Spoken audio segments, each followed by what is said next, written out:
मेरे बच्चों, आप सभी का हार्दिक स्वागत है तिवारी एग्रीकल्चर एकेडमी में। और आप देख रहे हैं बायोलॉजी के बहुविकल्पी प्रश्न। कल इसमें मैंने आपको पार्ट 1 कराया था और उस सीरीज़ को, उस लेक्चर को बहुत से लोगों ने पसंद किया और बहुत ही ज़्यादा आप लोगों ने शेयर किया और बहुत से लोगों ने उसके बाद टेस्ट सीरीज़ भी बहुत ज्वाइन किया। तो आप सभी का स्वागत है। और जो लोग नए जुड़ रहे हैं चैनल पे, उन सभी का भी स्वागत मैं करूंगा। और आप लोग भी इस लेक्चर को भी बहुत पसंद करेंगे और ज़्यादा से ज़्यादा अपने दोस्तों में सभी शेयर करेंगे, उम्मीद करता हूँ ऐसी मैं आपसे। आज हम लोग देखने वाले हैं पादप जगत का वर्गीकरण।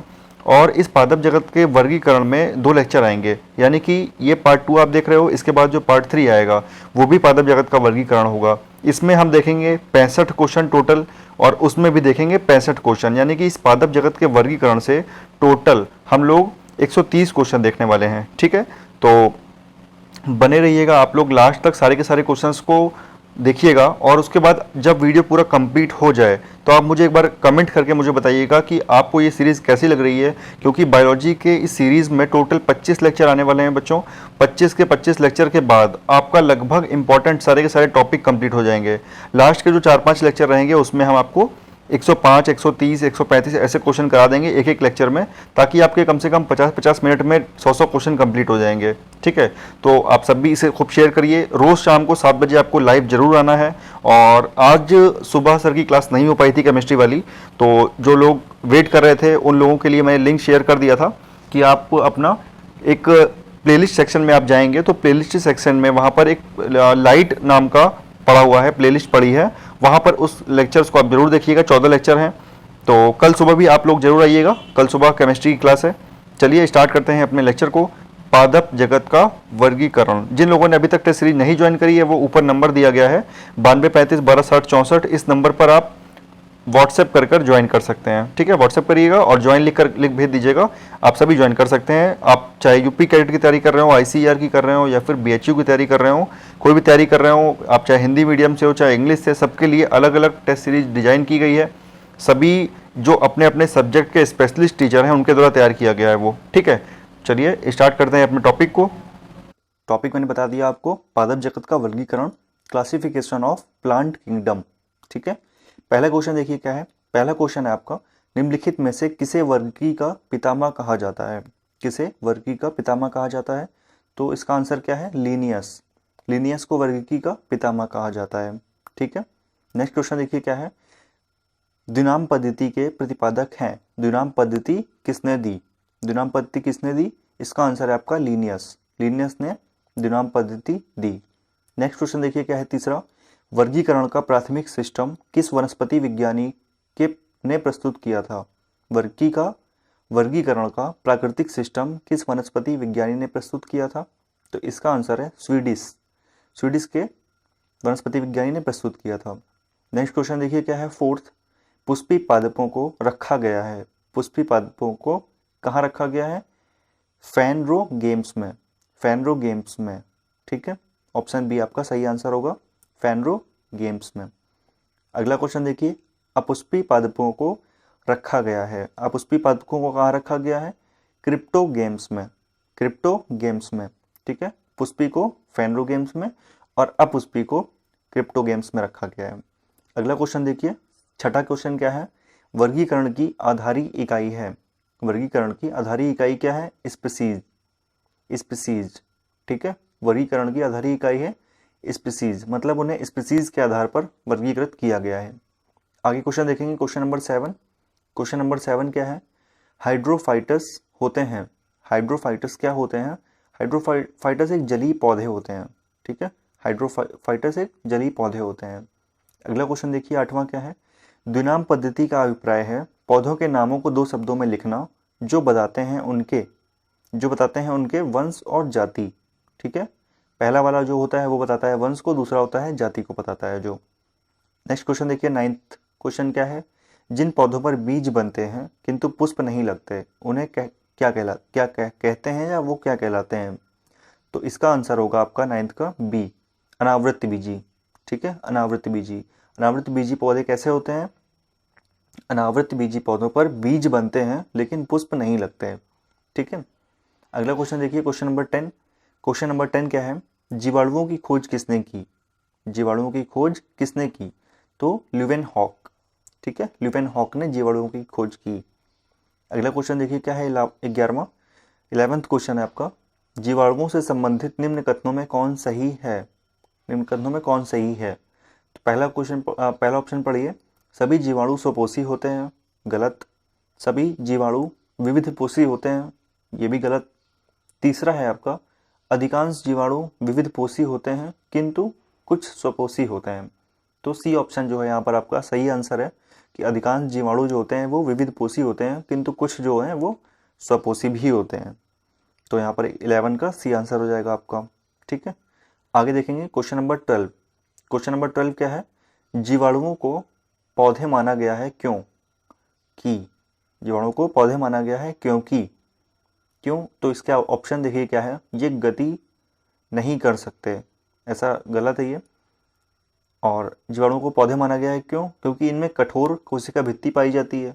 तो ऑप्शन बी जो है वो सही होगा, इनमें कठोर कोशिका भित्ति पाई जाती है इसलिए जीवाणुओं को पौधे माना गया है।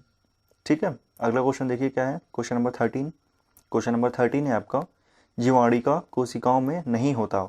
जीवाणिक कोशिकाओं में नहीं होता, क्या नहीं होता जीवाणिक कोशिकाओं में? तो इसका आंसर है आपका सूत्र कणिका, ऑप्शन डी। ऑप्शन डी आया हुआ क्वेश्चन है SSC 2014 में, ऑप्शन डी। ठीक है, जीवाणिक कोशिकाओं में सूत्र कणिका नहीं होती। अगला देखिए क्वेश्चन नंबर 14 क्या है, जीवाणुओं की साधारण आकृति क्या होती है? जीवाणुओं की साधारण आकृति क्या होती है? तो इसका आंसर हो जाएगा आपका छड़ रूपी। ठीक है, जीवाणुओं की साधारण आकृति छड़ रूपी नहीं होती है। ठीक है, अगला क्वेश्चन देखिए क्या है, क्वेश्चन नंबर 15, जो जीवाणु आकार में सबसे छोटे होते हैं कहलाते हैं। जो जीवाणु आकार में सबसे छोटे होते हैं क्या कहलाते हैं? वो गोलाणु कहलाते हैं। ठीक है, वो गोलाणु कहलाते हैं। अगला क्वेश्चन देखिए क्या है, 16, एक गोल जीवाणु कहलाता है। एक गोल जीवाणु क्या कहलाता है? कोकस। ठीक है, एक गोल जीवाणु कोकस कहलाता है, और 16 का ऑप्शन सी। ठीक है, 17 क्या है, एक सर्पिल जीवाणु को कहते हैं। एक सर्पिल जीवाणु को कहते हैं, क्या कहते हैं? स्पाइरिलम। ठीक है, स्पाइरिलम। एक सर्पिल जीवाणु को स्पाइरिलम कहते हैं, एक गोल जीवाणु को कोकस कहते हैं, और जो जीवाणु के आकार में सबसे छोटे होते हैं क्या कहलाते हैं? गोलाणु। ठीक, चलिए आगे देखेंगे क्वेश्चन नंबर 17। ठीक है, 18 सॉरी 18 क्वेश्चन क्या है, वास्तविक केंद्रक किसमें अनुपस्थित होता है? वास्तविक केंद्रक किसमें अनुपस्थित होता है? जीवाणु में। ठीक है, वास्तविक केंद्रक जीवाणु में अनुपस्थित होता है। आगे क्वेश्चन देखिए क्या है, 19। नेक्स्ट क्वेश्चन है आपका, निम्नलिखित में से कौन सर्वाधिक संख्या में पाए जाते हैं? निम्नलिखित में से जीवाणु जो है वो सर्वाधिक संख्या में पाए जाते हैं। ठीक है, शैवाल, कवक और कीट में से, इन चारों में से जीवाणु जो है सबसे अधिक मात्रा में पाए जाते हैं। नेक्स्ट क्वेश्चन देखिए क्या है, 20, यह है आपका, बैक्टीरिया में पाए जाने वाले प्रकाश संश्लेषी आशय कहलाता है। बैक्टीरिया में पाए जाने वाला प्रकाश संश्लेषी आशय क्या कहलाता है? वर्णकी लवक। ठीक है, ऑप्शन सी क्या है? वर्णकी लवक। मुझे डाउट था इसमें बी और सी में, आगे देख, अभी सी इसमें सही आंसर है आपका। ठीक है, वर्णकी लवक, बैक्टीरिया में पाया जाने वाला प्रकाश संश्लेषी आशय कहलाता है वर्णकी लवक। आगे देखिए क्वेश्चन नंबर 21। क्वेश्चन नंबर 21 क्या है, पॉस्चर प्रसिद्ध है। पॉस्चर प्रसिद्ध है किस लिए? रोगों की जर्म थ्योरी के लिए। ठीक है, पॉस्चर प्रसिद्ध है रोगों की जर्म थ्योरी के लिए। ठीक है, पॉस्चर प्रसिद्ध है रोगों की जर्म थ्योरी के लिए। अगला क्वेश्चन देखिए क्या है, 22, निम्न में सबसे छोटा जीव है। निम्न में सबसे छोटा जीव कौन सा है? माइक्रोप्लाज्मा। ठीक है, माइक्रोप्लाज्मा। नेक्स्ट क्वेश्चन देखेंगे हम लोग 23। क्वेश्चन नंबर 23 क्या है, जो जीवाणु सीधे ही वायुमंडलीय नाइट्रोजन के यौगिकों में बदलते हैं क्या कहलाते हैं? तो इन्हें कहते हैं नाइट्रोजन स्थिरीकारी जीवाणु। ठीक है, जो जीवाणु सीधे ही वायुमंडलीय नाइट्रोजन को नाइट्रोजन के यौगिकों में बदलते हैं क्या कहलाते हैं? नाइट्रोजन स्थिरीकारी जीवाणु। आगे देखेंगे क्वेश्चन नंबर 24 क्या है, मूल ग्रंथिकाओं रूट नूडल्स मूल ग्रंथिकाएं पाई जाती हैं। मूल ग्रंथिकाएं कहाँ पाई जाती हैं? कुछ लैक्यूमिनस पादपों तथा कुछ अन्य पौधों में भी। ठीक है, कुछ लैक्यूमिनस पादपों तथा कुछ अन्य पौधों में भी। अगला क्वेश्चन है आपका 24, अधिक नमक वाले अचार में जीवाणु जीवित नहीं रह पाते, क्यों? अधिक नमक वाले अचार में जीवाणु जीवित नहीं रह पाते, क्यों? क्योंकि ये जीव द्रव कुंचित हो जाते हैं और इस तरह मर जाते हैं। ठीक है, क्योंकि ये जीव द्रव कुंचित हो जाते हैं और इस तरह मर जाते हैं। अगला क्वेश्चन देखिए क्या है, क्वेश्चन नंबर 26। क्वेश्चन नंबर 26 है आपका, मानव की आंत में पाया जाने वाला जीवाणु है। मानव की आंत में पाया जाने वाला जीवाणु कौन सा है? एसरसीसिया कोलाई। एसरसीसिया कोलाई। ठीक है, एसरसीसिया कोलाई मानव की आंत में पाया जाने वाला जीवाणु है। नेक्स्ट क्वेश्चन है आपका, टीबी उत्पन्न करने वाला जीवाणु है। यानी टीबी किसके कारण होता है? तो माइक्रोबैक्टीरियम।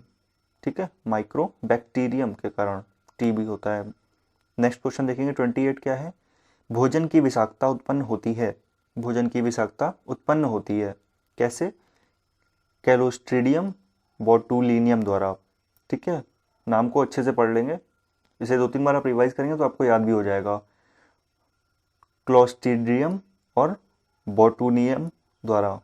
ठीक है, आगे देखेंगे क्वेश्चन नंबर 29। क्वेश्चन नंबर 29 क्या है, एंटीबायोटिक्स अधिकांशतया प्राप्त होते हैं। एंटीबायोटिक्स किससे प्राप्त होते हैं? जीवाणुओं से। ठीक है, एंटीबायोटिक्स जीवाणुओं से प्राप्त होते हैं।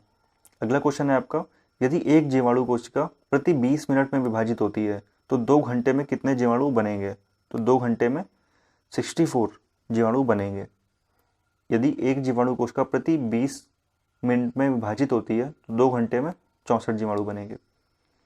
आगे क्वेश्चन देखिए क्या है, 31 क्वेश्चन है आपका। देखिए लाइन से आए हुए क्वेश्चन है, इधर एसएससी में, आरआरबी में 2014 में, 2004 में, ये भी 2004 में, ये भी 2003 में। तो बहुत ही अच्छे से करिए इन क्वेश्चंस को। नाइट्रोजन यौगिकीकरण में निम्नलिखित में से कौन सी फसल सहायक है? नाइट्रोजन यौगिकीकरण में निम्नलिखित में से कौन सी फसल सहायक है? तो इसका आंसर है आपका फली। ठीक है, फली। नेक्स्ट क्वेश्चन क्या है, 32, नाइट्रोजन स्थिरीकरण में लेग हीमोग्लोबिन का क्या कार्य है? नाइट्रोजन स्थिरीकरण में लेग हीमोग्लोबिन का क्या कार्य है? तो इसका आंसर है आपका ऑक्सीजन का अवशोषण। ठीक है, ऑक्सीजन का अवशोषण। अगला क्वेश्चन देखिए क्या है, 33 क्वेश्चन है आपका, निम्नलिखित में से कौन सा रोग बैक्टीरिया से होता है? जो तपेदिक है, तपेदिक जो है ये एक बैक्टीरिया से होता है। ठीक है, आगे देखिए क्वेश्चन नंबर 34।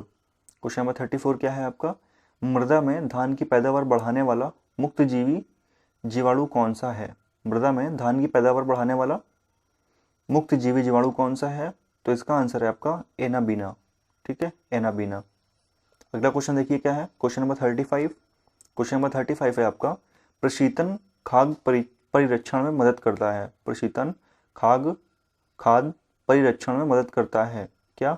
जैव रासायनिक अभिक्रिया की दर को कम करके। ठीक है, प्रशीतन किस तरह से मदद करता है? जैव रासायनिक अभिक्रिया की दर को कम करके। नेक्स्ट क्वेश्चन देखिए क्या है, 36, दही जमाने में निम्नलिखित में से किस सूक्ष्म जीव का उपयोग या प्रयोग किया जाता है? तो आपको पता है लैक्टोबैसिलस। ठीक है, लैक्टोबैसिलस का प्रयोग किया जाता है दही जमाने में। आगे देखिए क्वेश्चन नंबर 37। क्वेश्चन नंबर 37 क्या है, निम्नलिखित में से किसके द्वारा दूध खट्टा होता है? किसके द्वारा दूध को खट्टा किया जाता है?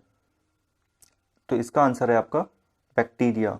ठीक है, बैक्टीरिया के द्वारा दूध को खट्टा किया जाता है, या दूध खट्टा होता है बैक्टीरिया के कारण। आगे देखिए क्वेश्चन नंबर 38। क्वेश्चन नंबर 38 है आपका, दूध के दही के रूप में जमने का कारण है? तो मैंने ऊपर बताया था अभी, लैक्टोबैसिलस। लैक्टोबैसिलस। आगे देखिए क्वेश्चन नंबर 37 और 38 सेम ही है।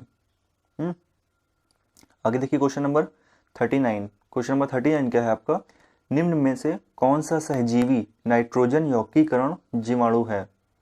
निम्न में से कौन सा सहजीवी नाइट्रोजन यौगिकीकरण जीवाणु है? तो इसका आंसर है आपका राइजोबियम। ठीक है, राइजोबियम नाइट्रोजन यौगिकीकरण जीवाणु है। आगे देखिए क्वेश्चन नंबर 40 क्या है। क्वेश्चन नंबर 40 है आपका, सर्वप्रथम विषाणु की खोज किसने की? तो सर्वप्रथम विषाणु की खोज इवानोवस्की ने की। ठीक है, इवानोवस्की ने की। आगे क्वेश्चन देखिए क्या है, 41। क्वेश्चन नंबर 41 है आपका, विषाणु माने जाते हैं। विषाणु माने जाते हैं कैसे? निर्जीव और सजीव और निर्जीव के बीच का एक ट्रांजिशनल ग्रुप।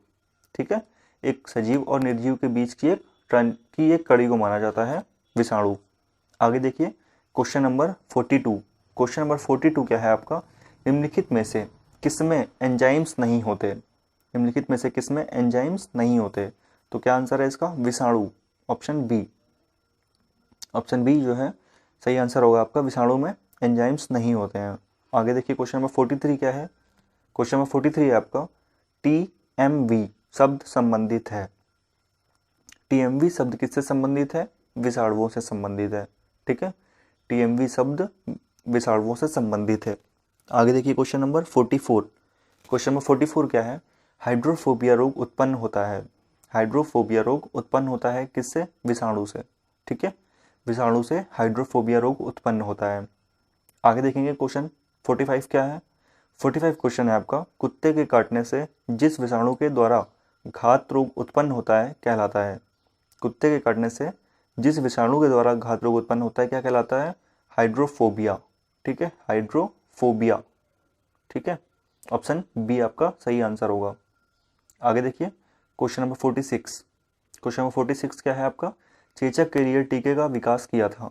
चेचक के लिए टीके का विकास किसने किया था, तो इनका नाम था एडवर्ड जेनर।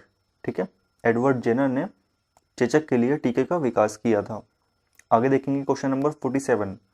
क्वेश्चन नंबर 47 है आपका, एडवर्ड जेनर ने खोज की थी। एडवर्ड जेनर ने खोज की थी, तो अभी मैंने ऊपर बताया चेचक के टीके की। ठीक है, वही क्वेश्चन है, दूसरी तरह से घुमा के पूछा है बस। आगे देखिए क्वेश्चन नंबर 48 क्या है, विषाणु वृद्धि करता है। विषाणु वृद्धि करता है किसमें, जीवित कोशिका में। ठीक है, जीवित कोशिका में विषाणु वृद्धि करता है। नेक्स्ट क्वेश्चन है आपका 49 क्वेश्चन। 49 क्वेश्चन क्या है, विषाणु निर्जीव माने जाते हैं क्योंकि, विषाणु निर्जीव माने जाते हैं क्यों, क्योंकि ये क्रिस्टलाइज हो सकते हैं।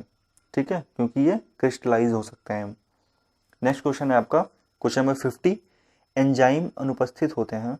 एंजाइम अनुपस्थित होते हैं किसमें, तो एंजाइम विषाणुओं में अनुपस्थित होते हैं। ठीक है, विषाणुओं में अनुपस्थित होते हैं।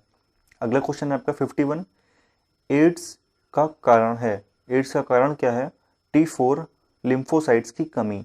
ठीक है, T4 लिम्फोसाइट्स की कमी के कारण। आगे देखेंगे क्वेश्चन नंबर 52। क्वेश्चन नंबर 52 है आपका, HIV द्वारा होने वाला रोग है। HIV द्वारा होने वाला रोग कौन सा है, एड्स। HIV की वजह से एड्स होता है। नेक्स्ट क्वेश्चन देखिए क्या है 53। 53 क्वेश्चन है, एड्स वायरस क्या होता है, तो एड्स वायरस एक सूची RNA है। ठीक है, एक सूची RNA होता है। आगे देखेंगे क्वेश्चन नंबर 54 क्या है। 54 क्वेश्चन है आपका, एड्स का कारण है। एड्स का कारण क्या है, वायरस। ठीक है, एड्स का कारण है वायरस। आगे देखेंगे क्वेश्चन नंबर 55। 55 क्वेश्चन है आपका, इबोला क्या है। इबोला क्या है, तो इबोला एक तरह का वायरस है जिससे बुखार होता है। ठीक है, आगे देखेंगे क्वेश्चन नंबर 56 क्या है। 56 क्वेश्चन है, एड्स फैलता है। एड्स फैलता है, तो एड्स कैसे फैलता है, शारीरिक संपर्क से। ठीक है, ऑप्शन डी आपका सही आंसर होगा। 57 क्वेश्चन है आपका, विषाणु में क्या होता है। 57 है, विषाणु में क्या होता है, इसका आंसर है आपका न्यूक्लिक एसिड और प्रोटीन। ठीक है, विषाणु में न्यूक्लिक एसिड और प्रोटीन होता है। आगे देखेंगे क्वेश्चन नंबर 58 क्या है, सॉर्स क्या है। सॉर्स क्या है, तो सॉर्स एक विषाणु जनित रोग है। ठीक है, विषाणु जनित रोग है। आगे देखिए क्वेश्चन नंबर 59। 59 क्वेश्चन क्या है, खसरा निम्नलिखित संक्रमण के कारण होता है। खसरा किसके कारण होता है, तो खसरा विषाणु के कारण होता है। ठीक है, खसरा विषाणु के कारण होता है। आगे देखिए क्वेश्चन नंबर 60। क्वेश्चन नंबर 60 है आपका, निम्नलिखित में से कौन सा रोग विषाणु के कारण होता है। निम्नलिखित में से चेचक जो है विषाणु के कारण होता है। आगे देखिए क्वेश्चन नंबर 61। क्वेश्चन नंबर 61 है आपका, जंतुओं में होने वाली फूट एंड माउथ रोग किसके कारण उत्पन्न होती है। तो जंतुओं में होने वाली ये बीमारी एक विषाणु के कारण उत्पन्न होती है। ठीक है, फूट एंड माउथ रोग विषाणु के कारण होता है। आगे देखिए क्वेश्चन नंबर 62 क्या है। क्वेश्चन नंबर 62 है आपका, आलू में मैजिक रोग का कारक तत्व है। आलू में मैजिक रोग का कारक तत्व विषाणु है। ठीक है, और आलू में मोजेक रोग का कारक तत्व विषाणु है। मैंने मैजिक बोल दिया गलती से, मोजेक रोग होता है आलू में। ठीक है, आगे देखिए क्वेश्चन नंबर 63 क्या है। 63 है आपका, सवाल विज्ञान किसका अध्ययन है। सवाल विज्ञान सवालों का अध्ययन है। ये स्टार्टिंग में भी क्वेश्चन आया था पहले वाले वीडियो में मेरे। ठीक है, नेक्स्ट क्वेश्चन देखिए क्या है 64। 64 क्वेश्चन क्या है, सवालों की कोशिका भित्ति किसकी बनी होती है। सवालों की कोशिका भित्ति किसकी बनी होती है, तो सवालों की कोशिका भित्ति सेलुलोज की बनी होती है। ठीक है, सेलुलोज की बनी होती है सवालों की कोशिका भित्ति। 65 क्वेश्चन देखेंगे हम लोग। 65 क्वेश्चन क्या है, हाइड्रा की श्रावी कोशिकाओं में कौन सा सहजीवी शैवाल मिलता है। हाइड्रा की श्रावी कोशिकाओं में कौन सा सहजीवी शैवाल मिलता है, तो इसका आंसर है आपका हाइड्रा की श्रावी कोशिकाओं में यूक्लोरेला। ठीक है, यूक्लोरेला, ऑप्शन ए आपका सही आंसर होगा, शैवाल मिलता है। ठीक है, यूक्लोरेला शैवाल मिलता है। कुछ क्वेश्चन ही बचे हैं इस पेज के, तो इसे कंप्लीट कर देते हैं। टोटल इस पेज में हम इस वीडियो में 70 क्वेश्चन कर देते हैं। 67 देखेंगे, 66 क्वेश्चन देखेंगे। सरगासो समुद्र का नाम पड़ा। सरगासो समुद्र का नाम पड़ा, क्या समुद्र का नाम पड़ा, शैवालों के कारण। ऐसा नाम क्यों पड़ा उन्हें, शैवालों के कारण। ठीक है, नेक्स्ट क्वेश्चन देखिए 67 क्वेश्चन क्या है। 67 है आपका, गंड रोग से बचा जा सकता है और कुछ समुद्री खरपतवार खाने से इसका इलाज होता है, क्योंकि इसमें प्रचुर मात्रा में होता है क्या, आयोडीन। ठीक है, गलगंड रोग से बचा जा सकता है और कुछ समुद्री खरपतवार खाने से इसका इलाज होता है, क्योंकि इनमें प्रचुर मात्रा में होता है आयोडीन। ठीक, नेक्स्ट क्वेश्चन देखेंगे क्या है, क्वेश्चन नंबर 68, किस शैवाल से आयोडीन प्राप्त होता है, तो लैमिनेरिया से आयोडीन प्राप्त होता है। ठीक है, लैमिनेरिया से आयोडीन प्राप्त होता है। आगे देखिए क्वेश्चन नंबर 69। क्वेश्चन नंबर 69 है आपका, केल्प प्राप्त होता है।